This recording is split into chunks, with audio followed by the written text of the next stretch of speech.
The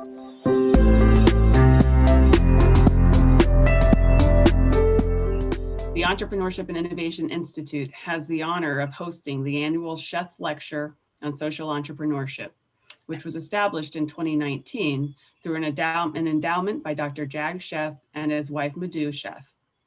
As a result of the Chef's generosity, each year we have the opportunity to invite a distinguished social innovator or entrepreneur to deliver a speech and create a forum for sharing ideas and practices of social entrepreneurship and innovation. We're privileged to have Dr. Sheth with us today, and he'll now share with us his perspective on why social entrepreneurship is so critical for solving global problems. The purpose of a nation is to unlock the potential of its people. And there are two mechanisms with which a nation is unlocking the potential.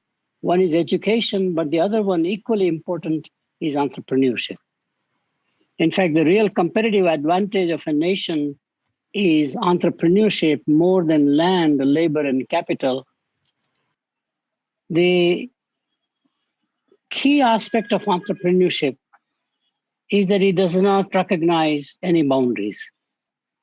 It is more inclusive than any other construct we can think about in social sciences in general. It does not recognize gender. Women are even more entrepreneurial, except we have never recognized or given the opportunities, which can happen, therefore, now more and more. It does not recognize ethnicity. Every ethnic group has an entrepreneurial bent. Unlocking their potential is the key thing through institutions and the programs like Entrepreneurship and Innovation Center at Georgia State. It does not recognize faith. Every faith has entrepreneurship built into that. Does not recognize literacy, which is very key. The most illiterate people are as entrepreneurial as a scientist, a top scientist who wants to become an entrepreneurial, let's say in medicine or in engineering. It also does not recognize age. Young people can be entrepreneurial and the older people can be entrepreneurial.